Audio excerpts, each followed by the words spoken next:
ಲೋಕಸಭಾ ಚುನಾವಣಾ ಮತದಾನವನ್ನ ಶಾಂತಿಯುತವಾಗಿ ಯಶಸ್ವಿಗೊಳಿಸಲು ಪೊಲೀಸರು ಸಜ್ಜಾಗಿದ್ದಾರೆ.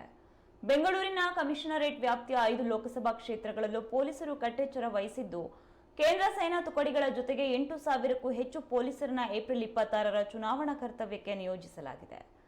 ರಾಜ್ಯದ ಒಟ್ಟು 14 ಕ್ಷೇತ್ರಗಳಲ್ಲಿ ಮೊದಲ ಹಂತದ ಮತದಾನ ನಡೆಯುತ್ತಿದೆ. ಉಡುಪಿ, ಚಿಕ್ಕಮಗಳೂರು, ಹಾಸನ, ದಕ್ಷಿಣ ಕನ್ನಡ, ಚಿತ್ರದುರ್ಗ, ತುಮಕೂರು, ಮಂಡ್ಯ, ಮೈಸೂರು, ಚಾಮರಾಜನಗರ, ಬೆಂಗಳೂರು ಗ್ರಾಮಾಂತರ, ಬೆಂಗಳೂರು ಉತ್ತರ, ಬೆಂಗಳೂರು ದಕ್ಷಿಣ, ಬೆಂಗಳೂರು ಕೇಂದ್ರ, ಚಿಕ್ಕಬಳ್ಳಾಪುರ ಮತ್ತು ಕೋಲಾರದಲ್ಲಿ ಮತದಾನ ಪ್ರಕ್ರಿಯೆ ಏಪ್ರಿಲ್ 26ರಂದು ನಡೆಯಲಿದೆ.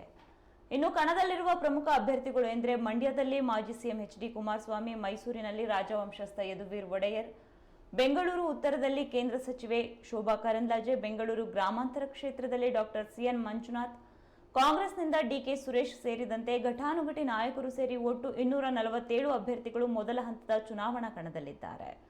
ಬಹಿರಂಗ ಪ್ರಚಾರಕ್ಕೆ ಇಂದು ಕೊನೆಯ ದಿನವಾಗಿದ್ದು ಸಂಜೆ ತೆರೆ ಬೀಳಲಿದೆ.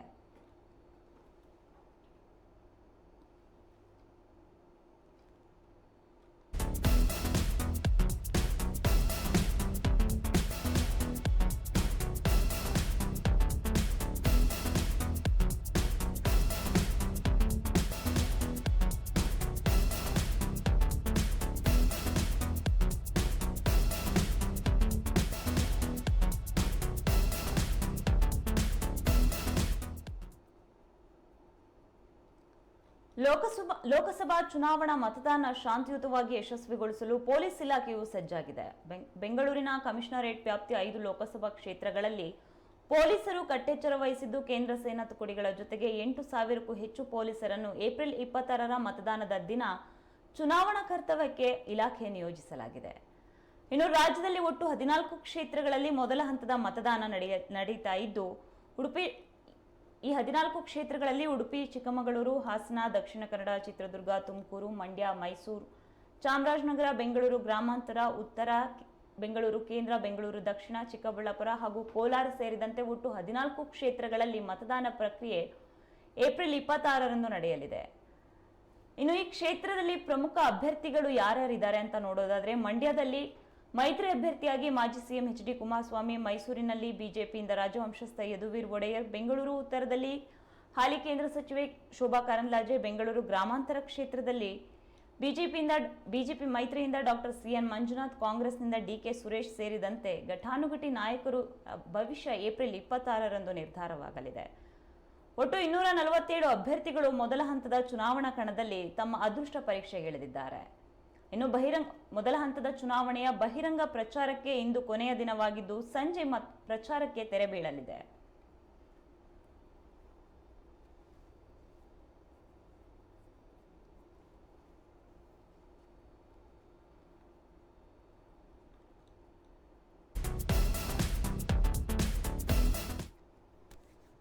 ಈ ಕುರಿತು ಹೆಚ್ಚಿನ ಮಾಹಿತಿ ಪಡೆಯೋಣ ವಾಹಿನಿಯ ಪ್ರಧಾನ ಸಂಪಾದಕರಾದ ಹೊನ್ನಾಳಿ ಚಂದ್ರಶೇಖರ್ ಅವರಿಂದ.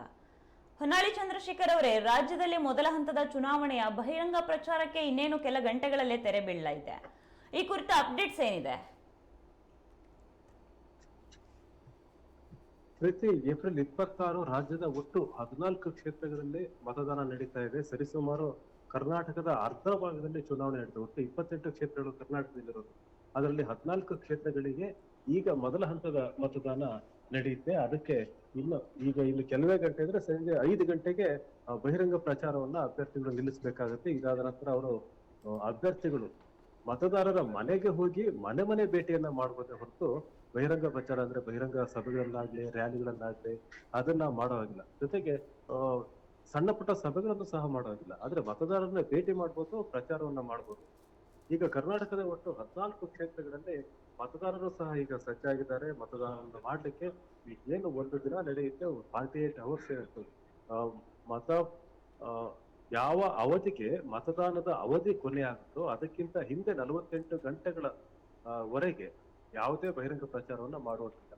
ಈಗ ಈ 14 ಕ್ಷೇತ್ರದಲ್ಲಿ ಕರ್ನಾಟಕದ ಬಹಳ ದೊಡ್ಡ ಬಹಳ ಪ್ರತಿಷ್ಠಿತ ಕ್ಷೇತ್ರಗಳು ಸಹ ಇದಾವೆ. ಈ ಕ್ಷೇತ್ರಗಳಲ್ಲಿ ಬಹಳ ಮುಖ್ಯವಾಗಿ ಬೆಂಗಳೂರು ವ್ಯಾಪ್ತಿಯಲ್ಲಿ ಇರ್ತಕ್ಕಂಥ ಲೋಕಸಭಾ ಕ್ಷೇತ್ರಗಳು ಮತ್ತೆ ಉಡುಪಿ ಚಿಕ್ಕಮಗಳೂರು ಕ್ಷೇತ್ರ. ಈಗಲೇ ಜಯಪ್ರಕಾಶ್ ಹೆಗಡೆ ಅವರು ಕಣಕ್ಕಿಳಿದ್ದಾರೆ. ಶ್ರೀನಿವಾಸ್ ಪೂಜಾರಿ ಅವರು ಸಹ ಮಾಜಿ ಸಚಿವರು, ಜೊತೆಗೆ ವಿಧಾನ ಪರಿಷತ್ನ ನಾಯಕರು, ವಿರೋಧ ಪಕ್ಷದ ನಾಯಕರು ಸಹ ಅವರು. ಅವರು ತಮ್ಮ ಅದೃಷ್ಟ ಪರೀಕ್ಷೆ ಮಾಡ್ತಾ ಇದ್ದಾರೆ. ಸ್ವತಃ ಶಾಸಕರಾಗಿದ್ರು ಸಹ ಲೋಕಸಭೆ ಚುನಾವಣೆಗೆ ಅವರು ಸ್ಪರ್ಧೆಯನ್ನ ಮಾಡ್ತಾ ಇದ್ದಾರೆ. ಇನ್ನ ಹಾಸನದಲ್ಲಂತೂ ಈಗ ಕಳೆದ 2-3 ದಿನಗಳಿಂದ ಪೂರ್ತಿ ಗೊಂದಲದ ವಾತಾವರಣ ಅಲ್ಲಿ ಸೃಷ್ಟಿಯಾಗಿದೆ. ಅಲ್ಲಿ ಕಣದಲ್ಲಿ ಇರ್ತಕ್ಕಂಥ ಅಭ್ಯರ್ಥಿಯೊಬ್ಬರಿಗೆ ಸಂಬಂಧಪಟ್ಟಂತ ಪೆಂಡ್ರೈವ್ಗಳು ಎಲ್ಲ ಕಡೆ ಹರಡ್ತಾ ಇದ್ದಾವೆ ಅಂತೇಳಿ ಅಲ್ಲಿ ಉದುರಿಸಿ ಇಡೀ ಕ್ಷೇತ್ರದಲ್ಲಿ ಗೊಂದಲದ ವಾತಾವರಣ ನಿರ್ಮಾಣ ಆಗಿದೆ. ಇದು ಯಾರಿಗೆ ನಷ್ಟ ಆಗುತ್ತೆ, ಯಾರಿಗೆ ಲಾಭ ಆಗುತ್ತೋ ಗೊತ್ತಿಲ್ಲ. ಹಾಗಾಗಿ ಹಾಸನ ಕ್ಷೇತ್ರದಲ್ಲಿ ಸಹ ಬಹಳ ಪ್ರತಿಷ್ಠಿತ ಕಣ ಅದು. ಅಲ್ಲಿ ಬಿಜೆಪಿಯಿಂದ ಪ್ರಜ್ವಲ್ ಮತ್ತೆ ಮರು ಆಯ್ಕೆಯನ್ನ ಬಯಸಿದ್ದಾರೆ. ದೇವೇಗೌಡರ ಕುಟುಂಬದ ದೇವೇಗೌಡರ ಮೊಮ್ಮಗ. ಹಾಗಾಗಿ ಇನ್ನು ಚಿತ್ರದುರ್ಗದಲ್ಲಿ ಬಿಜೆಪಿಯಿಂದ ಕಾರಜೋಳ ಅವರು ತಮ್ಮದರದ ಕ್ಷೇತ್ರದಲ್ಲಿ ಹೋಗಿ ಅದೃಷ್ಟ ಪರೀಕ್ಷೆಯನ್ನು ಮಾಡ್ತಾ ಇದ್ದಾರೆ. ಅಲ್ಲಿ ತುಮಕೂರಿನಲ್ಲಿ ಸೋಮಣ್ಣ ಇದ್ದಾರೆ ಬಿಜೆಪಿಯಿಂದ, ಅವ್ರಿಗೂ ಸಹ ಬೇರೆ ಕ್ಷೇತ್ರದ ಹೊರಗಿನ ಕ್ಷೇತ್ರ ಇದು. ಆದ್ರೆ ತುಮಕೂರಿನ ಸಿದ್ಧಗಂಗಾ ಮಠಕ್ಕೆ ನಾನು ಭಕ್ತ, ನಾನು ನಡ್ಕೋತೀನಿ ಅನ್ನುವಂತ ವಿಶ್ವಾಸ ಇರ್ತಕ್ಕಂಥ ಸೋಮಣ್ಣ ಅಲ್ಲಿ ಅದೃಷ್ಟ ಪರೀಕ್ಷೆಯಲ್ಲಿ ತೊಡಗಿದ್ದಾರೆ. ಇನ್ನು ಮಂಡ್ಯದಲ್ಲಿ ಸ್ಟಾರ್ ಚಂದ್ರು, ನಿಖಿಲ್ ಕುಮಾರಸ್ವಾಮಿ ಅವರು ಮತ್ತೆ ಹಣಾಹಣಿ ನಡೀತಾ ಇದೆ. ಮೈಸೂರಿನಲ್ಲಿ ಮಹಾರಾಜರು ಮರು ಆಯ್ಕೆಯನ್ನು ಬಯಸಿದ್ದಾರೆ. ಚಾಮರಾಜನಗರದಲ್ಲಿ ಶ್ರೀನಿವಾಸ್ ಪ್ರಸಾದ್ ಅವರು ಈಗ ನ್ಯೂಟ್ರಲ್ ಆಗಿದ್ದಾರೆ. ನ್ಯೂಟ್ರಲ್ ಆಗಿರೋದು ಬಿಜೆಪಿಗೆ ವರವಾಗುತ್ತೋ ಜೆಡಿಎಸ್ಗೆ ಕಾಂಗ್ರೆಸ್ಗೆ ವರವಾಗುತ್ತೋ ಗೊತ್ತಿಲ್ಲ.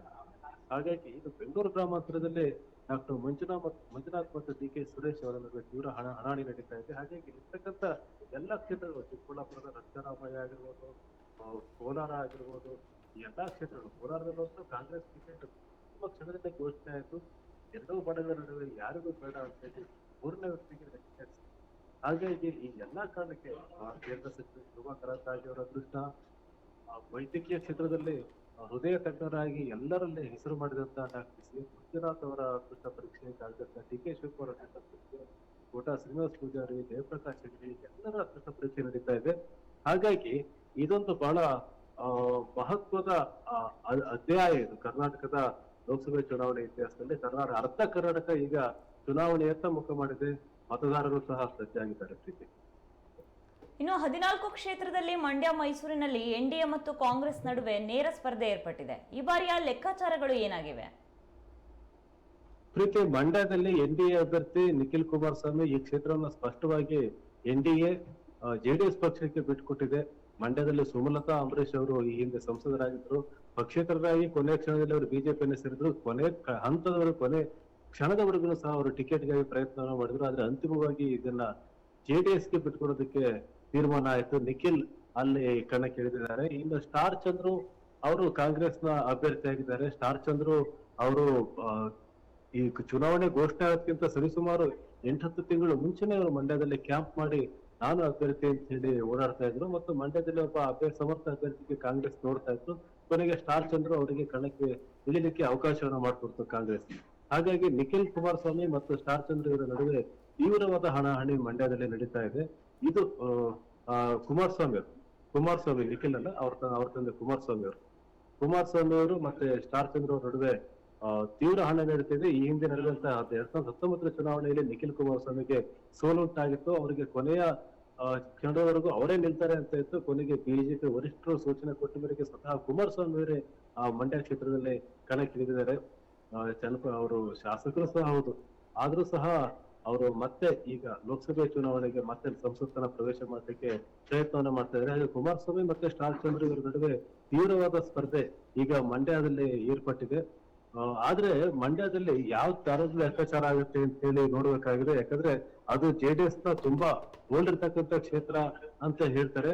ಆದ್ರೆ ಕಾಂಗ್ರೆಸ್ ಸಹ ಅಷ್ಟೇ ಸಮರ್ಥವಾಗಿ, ಅಷ್ಟೇ ಬಲಶಾಲಿಯಾಗಿ ಆ ಕ್ಷೇತ್ರದಲ್ಲಿದೆ. ಯಾಕೆಂದ್ರೆ ಅಂಬರೀಶ್ ಆ ಕ್ಷೇತ್ರದಲ್ಲಿ ಅವರು ಕಾಂಗ್ರೆಸ್ ಟಿಕೆಟ್ ಮೂಲಕ ಗೆದ್ದು ಆಯ್ಕೆಯಾಗಿ ಬಂದಿದೆ. ಆದ್ರೆ ಅಂಬರೀಶ್ ಅವರ ಪತ್ನಿ ಸುಮಲತಾ ಅವರು ಬಿಜೆಪಿನ ಬೆಂಬಲಿಸಿರ್ಬೋದು.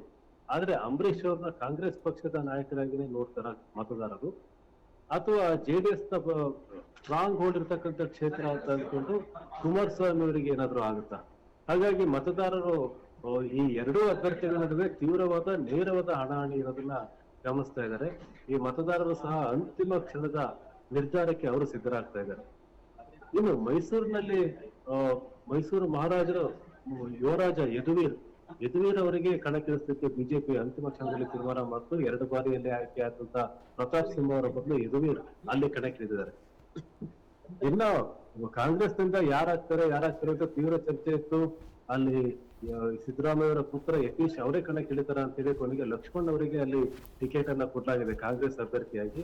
ಹಾಗಾಗಿ ಮೈಸೂರು ಮಹಾರಾಜರ ಬಗ್ಗೆ ಅಲ್ಲಿ ತುಂಬಾ ಒಲವಿದೆ. ಮೈಸೂರಿನ ವಲಯದಲ್ಲಿ ಮಹಾರಾಜರ ಕುಟುಂಬ ಅಂತಂದ್ರೆ ಬಹಳ ಪ್ರೀತಿ ಗೌರವದಿಂದ ಕಾಣ್ತಾರೆ. ಆದ್ರೆ ರಾಜಕೀಯ ಅಂತ ಬಂದಾಗ ಜನ ಸ್ವಲ್ಪ ಬೇರೆ ತರನೇ ಯೋಚನೆ ಮಾಡ್ತಾರೆ. ಯಾಕಂದ್ರೆ ಈ ಹಿಂದೆ ಶ್ರೀಕಂಠದತ್ತ ನರಸಿಂಹರಾಜ ಒಡೆಯರ್ ಅವರು ಸ್ಪರ್ಧೆ ಮಾಡಿದಂತ ಸಂದರ್ಭದಲ್ಲಿ ಅವರು ಸಹ ಸೋತಿದ್ರು. ಅವರು ಸಹ ಯುವರಾಜರೇ. ಅವರು ವಿಪರ್ಯಾಸ ಅಂದ್ರೆ ಅವರು ಕಾಂಗ್ರೆಸ್ ಇಂದ ಸ್ಪರ್ಧೆ ಮಾಡಿದಾಗ ಶ್ರೀಕಂಠದತ್ತ ನರಸಿಂಹರಾಜ ಒಡೆಯರ್ ಗೆದ್ದಿದ್ದಾರೆ, ಬಿಜೆಪಿಯಿಂದ ಸ್ಪರ್ಧೆ ಮಾಡಿದಾಗ ಸೋತಿದ್ದಾರೆ. ಹಾಗಾಗಿ ಮೈಸೂರಿನ ಜನತೆಗೆ ಮಹಾರಾಜರ ಮೇಲೆ, ಮಹಾರಾಜರ ಕುಟುಂಬದ ಮೇಲೆ, ವಂಶದ ಮೇಲೆ ಎಷ್ಟೇ ಗೌರವವಿದ್ರೂ ಸಹ, ಎಷ್ಟೇ ಅವರಿಗೆ ಆಧಾರವನ್ನ ಕೊಡ್ತಾ ಇದ್ರು ಸಹ, ರಾಜಕೀಯವಾಗಿ ಬಂದಾಗ ಮೈಸೂರಿನ ಮತದಾರರು ರಾಜಕಾರಣವನ್ನ ಮಾತ್ರ ಯೋಚನೆ ಮಾಡ್ತಾರೆ. ಇನ್ನ ಲಕ್ಷ್ಮಣ್ ಅವರು ಪ್ರತಾಪ್ ಸಿಂಹ ಅವರ ವಿರುದ್ಧ ನಿರಂತರವಾಗಿ ಪತ್ರಿಕಾಗೋಷ್ಠಿಗಳನ್ನ ಮಾಡ್ತಾ ಅವ್ರ ವಿರುದ್ಧ ಹರಿಹಾಯ್ತಾ ಇದ್ರು, ಟೀಕೆಗಳನ್ನ ಮಾಡ್ತಾ ಇದ್ರು. ಪ್ರತಾಪ್ ಸಿಂಹ ಅವರ ಯಾವುದೇ ತಪ್ಪುಗಳನ್ನ ಇವರು ಬಿಡ್ತಾ ಇದ್ದಿಲ್ಲ. ಆ ಪತ್ರಿಕಾಗೋಷ್ಠಿಯನ್ನ ಮಾಡ್ತಾ ಇದ್ರು, ಪ್ರೊಟೆಸ್ಟ್ ಮಾಡ್ತಾ ಇದ್ರು. ಹಾಗಾಗಿ ಲಕ್ಷ್ಮಣ್ ಮತ್ತೆ ಯದುವೀರ್ ಅವರ ನಡುವೆ ತೀವ್ರ ಹಣಾಹಣಿ ಏರ್ಪಟ್ಟಿದೆ. ಅಲ್ಲಿ ಮಹಾರಾಜ ಅನ್ನುವಂತ ಭಾವನೆಗೆ ಮೈಸೂರು ಮತದಾರರು ತಮ್ಮ ಶಕ್ತಿಯನ್ನು ತುಂಬುತ್ತಾರೋ, ಅಥವಾ ರಾಜ್ಯದಲ್ಲಿ ಕಾಂಗ್ರೆಸ್ ಸರ್ಕಾರ ಮತ್ತೆ ಕಾಂಗ್ರೆಸ್ ಸರ್ಕಾರದ ಪ್ರಣಾಳಿಕೆ ಮತ್ತೆ ಲಕ್ಷ್ಮಣ್ ಅವರ ಹೋರಾಟ, ಅವರ ಮನೋಭಾವವನ್ನು ಗಮನಿಸಿ ಅವರಿಗೆ ಮಣೆ ಆಗ್ತಾರಂತ ನೋಡ್ಬೇಕಾಗಿದೆ. ಅವರು ಸಹ ಅಂತಿಮ ಹಂತದ ನಿರ್ಧಾರಕ್ಕೆ ಮಂಡ್ಯ ಮತ್ತೆ ಮೈಸೂರು ಈ ಎರಡು ಕ್ಷೇತ್ರಗಳ ಮತದಾರರು ಸಿದ್ಧರಾಗ್ತಾ ಇದ್ದಾರೆ. ನಿಮ್ಮೆಲ್ಲ ಮಾಹಿತಿಗಾಗಿ ಧನ್ಯವಾದಗಳು.